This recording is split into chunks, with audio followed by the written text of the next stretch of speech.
Boas noites. A reforma do Código Penal é o tema a debatir nas 29ª xornadas penitenciarias lucenses que comezaron esta tarde no Pazo de San Marcos. O encargado de abrir a sesión foi o conselleiro permanente de Estado e ex-vicepresidente do Consello Xeral do Poder Xudicial, entre outros cargos, José Luis Manzanares, que falou da reforma do réxime de penas e da súa aplicación. A conferencia estivo moderada polo presidente da Audiencia Provincial de Lugo, José Antonio Varela Agrelo. Estas xornadas pechanse mañá coa intervención da xuíza Pilar de Lara.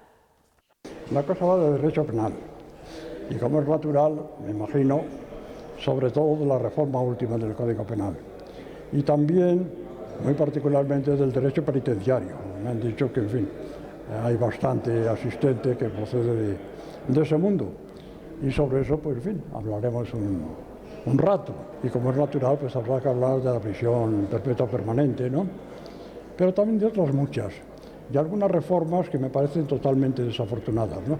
Nosotros tenemos un defecto en España, que es que vamos mucho a base de ocurrencias. Vamos a ponerlas entre comillas, pero ocurrencias, ¿no? Y hay una prueba evidente, y es que existe una Comisión General de Codificación. Y el Código actual es de 1995. Empezó a gestarse en 1980, era el Código de la Democracia. Bien, la Comisión General de Codificación no se reunió ni una sola vez. Entonces falta esa idea de conjunto, ¿no? Y hemos pecado mucho del ministro que reúne a sus técnicos y demás y hace un arreglo y otro arreglo. Y yo creo que el Código Penal español no es lo que debía ser, que fue una ocasión que no se aprovechó. A Policía Nacional detivo a un veciño de Sarria como autor dun delito de estafa na compra e venda de coches a través de internet. O autor dos feitos estafoulles 31.000 euros a un total de 9 víctimas procedentes de outras tantas provincias do territorio nacional. O home, veciño de Sarria, de 36 anos e en paro, decidiu resolver os seus problemas financeiros ofertando vehículos en internet a prezos asequibles. O detido solicitaba aos compradores un adianto de entre 500 e 2.000 euros en concepto de reserva dun vehículo e remitíalles un contrato falso. Logo citábase coas vítimas para supostamente pechar a compra-venda entregando turismo, citas ás que non acudía.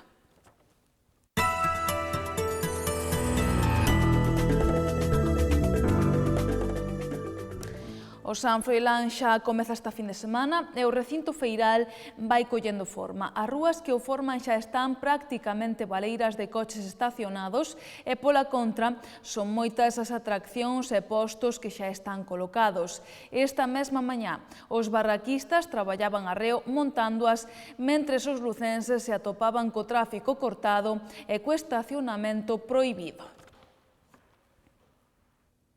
No que vai de ano, máis de 10.200 persoas participaron nos cursos e actividades da Casa da Xuventude. Así o afirmou esta mañá a edil de Cultura, Turismo e Xuventude Carmen Basadre, que presentou os obradoiros gratuítos para mozos e mozas que organiza o Concello de Lugo a partires de outubro.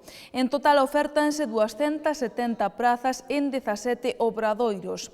Os rapaces poderán así preparar exames de inglés ou practicar disciplinas como pilates, yoga e zumba. Os obradoiros que máis interese despertaron neste ano foron os de costura e coiro para preparar traxes de ardelucus e o de manipulador de alimentos. Os grupos políticos que conforman a oposición no Concello de Lugo uníronse para propoñer un cambio no modelo da hora na cidade. Queren un sistema gratuito, rotatorio e de xestión municipal. Os grupos municipais da oposición, Partido Popular, Lugo Novo, Bloque Nacionalista Galego, Ciudadanos e Alternativa Cidadá de Esquerdas chegaron a un acordo unánime para intentar cambiar o modelo actual da hora por outro sistema que sexa gratuíto, rotatorio e de xestión municipal. Os grupos da oposición queren que esta modificación se encaixe co plan de mobilidade e co transporte urbano, co fin de que este novo sistema de estacionamento funcione funcione de xeito disuasorio e permita dar pasos cara a un novo modelo de cidade. Nun comunicado enviado hoxe, os grupos políticos que forman a oposición afirman tamén que chegaron a un acordo para presentar unha iniciativa conxunta ao vindeiro pleno municipal. Tamén critican a actitude do goberno local e acúsano de non facer partícipe a oposición do proceso de renovación da hora.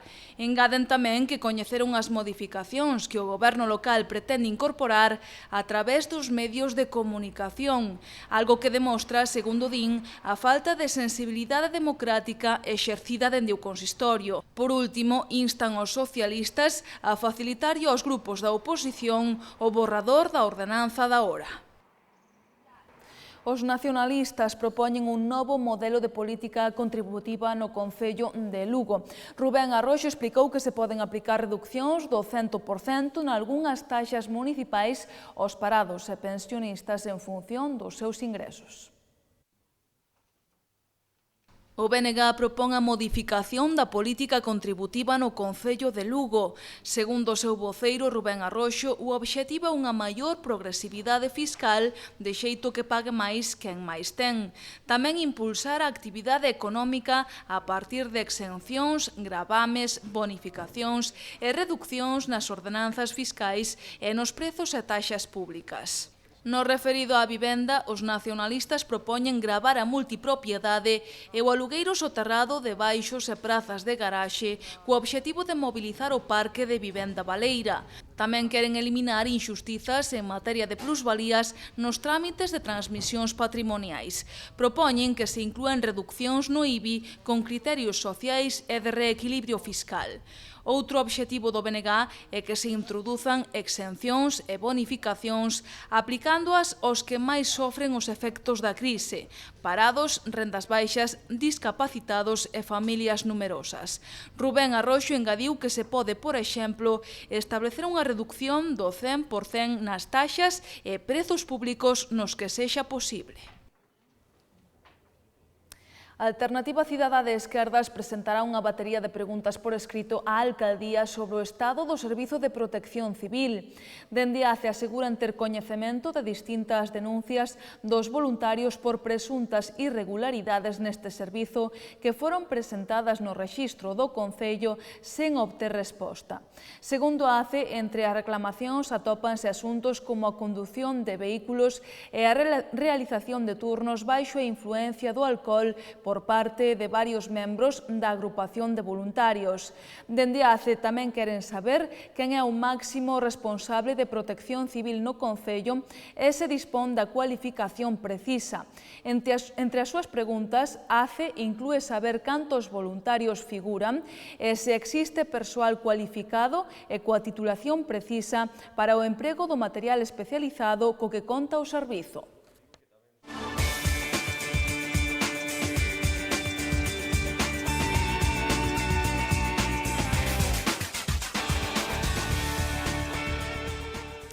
Empate do Club Deportivo Lugo ante o Zaragoza nun encontro no que José Juan salvou os lucenses de encaixar a primeira derrota da temporada. Importante empate do Club Deportivo Lugo ante o Zaragoza nun encontro no que o meta José Juan foi chave para que os albivermellos non encaixasen a primeira derrota da temporada. Sorprendeu de inicio o conxunto maño cunha presión abafante que sorprendeu os de Milla, que non atoparon resposta. Ante esta tesitura, as mellores ocasións foron para o Zaragoza, que en Lugo se xogaba moito, principalmente a continuidade do seu técnico no banco. Pero José Juan evitou que o conxunto aragonés regresase á senda da vitoria, primeiro cunha gran intervención ante Ángel e na segunda metade con outra providencial parada a Diamanca. 2-1 contra 1, nos que o meta vigués saiu victorioso. Dende aí o Lugo recuperou a súa imaxe habitual, pero moi maniatado polo Zaragoza. A entrada no campo de Jonathan Pereira espoleu os lucenses, que puideron marcar primeiro cunha gran cabezada de Caballero e por medio de Pereira despois, pero o seu remate foi ás mans de Bono. O empate foi o máis xusto e deixa os de Milla aínda sen perder antes de visitar o líder Osasuna. Derrota tamén do Burela Pescado Rubén en Navarra. O Burela perdeu no derradeiro minuto do encontro e ocupa o penúltimo posto da táboa. A piques estivo de sumar un punto o Burela Pescado Rubén, pero este tanto de Javi Eseverri no derradeiro minuto do partido privou os de Daniel Ibáñez dun premio que traballaron e mereceron ao longo dos 40 minutos. Non era sinxela a visita a Naitasuna, unha pista na que o Magna sempre se amosa inexpugnable, e nesta ocasión non foi menos. Moi cedo se adiantou o conxunto local. No minuto 3, o incombustible Eseverri puxo en vantaxe os seus. Dende aí o Burela comezou a traballar na procura do empate, que chegou antes do descanso cun tanto de dobre penalti de Chino. Na segunda metade emerxeu a figura de Edu. O cardameta parou todos os disparos que lle chegaban. Foi un auténtico pesadelo para o rival. Sostivo o seu equipo no encontro, ata que no derradeiro minuto un despiste defensivo condenou os laranxas, que con esta derrota ocupan o penúltimo posto da táboa cun só punto.